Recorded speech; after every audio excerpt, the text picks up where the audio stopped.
नमस्कार, आदाब, सत श्री अकाल, जय भीम, जोहार। मेरा नाम है नवीन कुमार।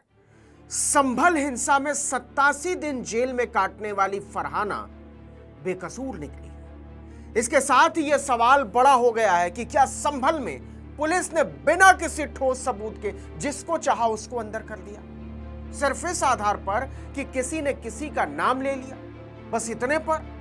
और अब 3 महीने की जांच के बाद जब कोर्ट में सबूत पेश करने की बारी आई है तो उसे पसीना आ रहा है।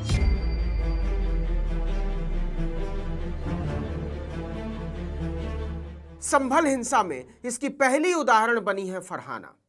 आपको याद हो तो यूपी के संभल में 24 नवंबर 2024 को जामा मस्जिद के सर्वे के दौरान हिंसा भड़क गई थी। उसकी भी अलग कहानी है कि तड़के सर्वे करने पहुंची टीम की खबर कट्टरपंथी गुंडों को कैसे लग गई थी। वो जय श्री राम का नारा लगाते हुए मस्जिद तक कैसे पहुंच गए थे।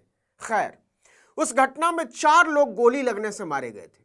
25 से ज्यादा पुलिस प्रशासन के अधिकारी कर्मचारी घायल हुए थे। एक्शन में आई पुलिस ने आनन फानन में लोगों को उठाकर बंद करना शुरू किया। इसी में 45 साल की फरहाना भी थी। उन पर लगाए गए आरोप सुन लेंगे तो सहम जाएंगे। फरहाना पर पुलिस ने भारतीय न्याय संहिता यानी बीएनएस की 8 गंभीर धाराएं लगाई थी। जो महिला ठीक से चल नहीं सकती उस पर हत्या की कोशिश, दंगे भड़काने, सरकारी कर्मचारी को अपना काम करने से रोकने और शांति भंग करने जैसे आरोप छड़ दिए। यही आरोप रुकैया, फरहाना और नजराना पर भी लगाए गए। अब जरा यूपी पुलिस के काम करने के तरीके पर गौर कीजिएगा। 2 पुलिस वालों ने अपने आप को इस घटना का चश्मदीद बताया था, सब इंस्पेक्टर प्रवीण त्यागी और वसंत यादव।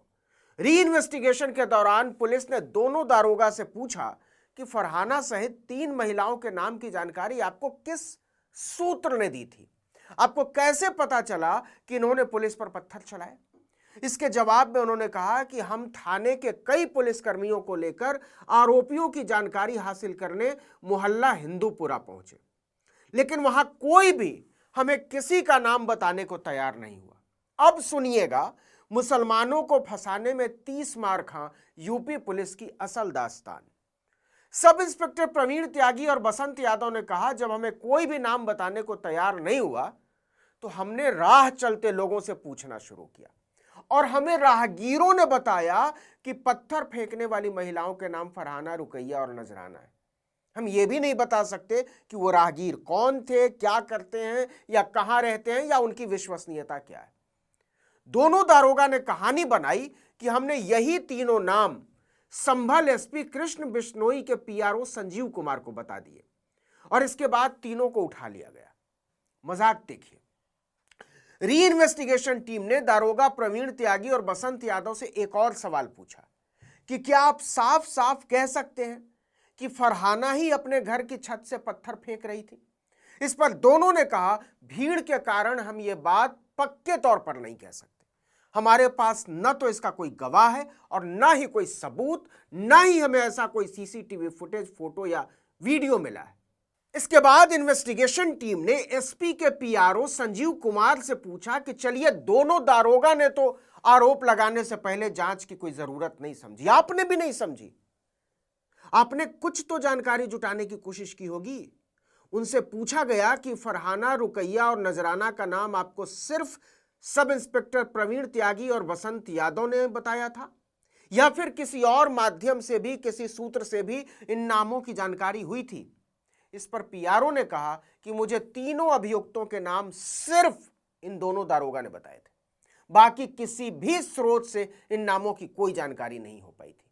हमारे पास भी इस बात के गवाह या सबूत नहीं है। दरअसल फरहाना के वकील जकी अनवर ने तत्परता न दिखाई होती तो वो सालों साल जेल में सड़ती रहती। जकी अनवर पहले दिन से जानते थे कि पुलिस झूठी कहानी बना रही है। इस मामले में वो बरेली जोन के एडीजी रमित शर्मा और फिर मुरादाबाद रेंज के डीआईजी मुनिराज जी से मिले। उन्हें बताया कि फरहाना बेकसूर है। पत्थरबाजी की जिस तस्वीर के आधार पर, वायरल वीडियो के आधार पर उनकी गिरफ्तारी हुई है, वो महिला फरहाना है ही नहीं, वो कोई और है। फरहाना का वजन इतना ज्यादा है कि खुद से चलकर छत तक जा ही नहीं सकती, पत्थर फेंकने की बात तो दूर है। डीआईजी के निर्देश पर इस केस की री इन्वेस्टिगेशन शुरू हुई। मामले की जांच संभल के अपर पुलिस अधीक्षक श्रीश चंद को दी गई। और जब री इन्वेस्टिगेशन टीम ने जांच शुरू की तो मुसलमानों को लेकर पुलिस की सोच और उसके काम करने के तरीके का पूरा काला चिट्ठा खुलता चला गया। दरअसल 24 नवंबर 2024 की संभल हिंसा के बाद 10 सेकंड का एक वीडियो वायरल हुआ था। उसमें मुंह पर कपड़ा बांधे एक महिला पुलिस पर पत्थर फेंकती नजर आ रही है। इस महिला के पड़ोस में एक और महिला खड़ी है, लेकिन वो पत्थर नहीं फेंक रही थी।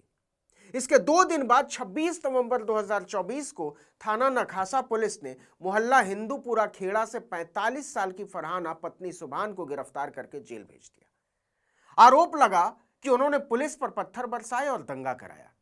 इसके बाद पुलिस ने फरहाना की पड़ोसन जिक्रा को भी पत्थरबाजी के मामले में गिरफ्तार कर लिया। एडवोकेट जकी अनवर के मुताबिक हिंदूपुरा खेड़ा में एक पतली सी गली है। गली के कोने पर एक तरफ जिक्रा का घर है और दूसरी तरफ फरहाना का घर है। पत्थरबाजी जिक्रा के घर से हुई।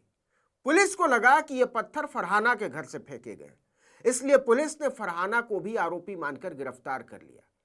जकी अनवर ने पुलिस अफसरों को बताया कि वायरल वीडियो में जो महिला दिखाई दे रही है वो दुबली पतली है, जबकि फरहाना का वजन 120 किलो के आसपास है। वो छत पर चढ़ नहीं सकती और इतनी फुर्ती से पत्थर भी नहीं फेंक सकती।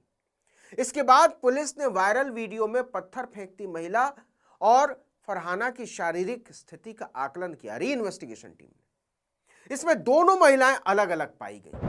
जिक्रा ने भी री इन्वेस्टिगेशन टीम को अपनी गवाही में बताया कि फरहाना न तो मेरी छत पर आई और न ही मैंने उनको पत्थर मारते देखा था।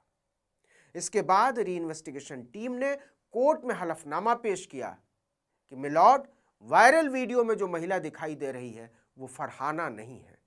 19 फरवरी 2025 को प्रभारी सीजेएम आदित्य सिंह की अदालत ने सबूतों के अभाव में फरहाना को निर्दोष मानते हुए 1 लाख रुपए के निजी मुचलके पर रिहा करने का आदेश दिया। पूरे 87 दिन जेल में काटने के बाद बेकसूर फरहाना 20 फरवरी को जेल से बाहर आई। अब आप ही बताइए कि इसे इंसाफ कहा जाए या नाइंसाफी। पुलिस ने एक बेकसूर औरत को फंसाने में अपनी तरफ से कोई कसर नहीं छोड़ी थी, लेकिन पता नहीं ऐसी कितनी फरहाना है जो बेकसूर होने के बावजूद सलाखों के पीछे पड़ी हुई। फरहाना किस्मत वाली थी जो उन्हें जकी अनवर जैसा वकील मिल गया। उन्होंने फरहाना को बेकसूर साबित करने के लिए न केवल अदालत में बल्कि अदालत के बाहर भी आकाश पाताल एक कर दिया। लेकिन सवाल है कि पुलिस के 2 दारोगा और एसपी के पीआरओ समेत जिन लोगों ने फरहाना को फर्जी तरीके से फंसाने की कोशिश की, क्या उन्हें कभी कोई सजा होगी? इसका जवाब हम भी जानते हैं और आप भी। इस वीडियो में इतना ही, लेकिन अगर आपने आर्टिकल 19 इंडिया को अब तक सब्सक्राइब नहीं किया है तो फौरन कर दीजिए। बेल आइकॉन दबाइए, घंटी जैसी आकृति, लाइक कीजिए और कमेंट करके बताइए हमारा वीडियो आपको कैसा लगा। हमारा ट्विटर हैंडल है article19_India और मेरा ट्विटर हैंडल है नवीन जर्नलिस्ट। नमस्कार।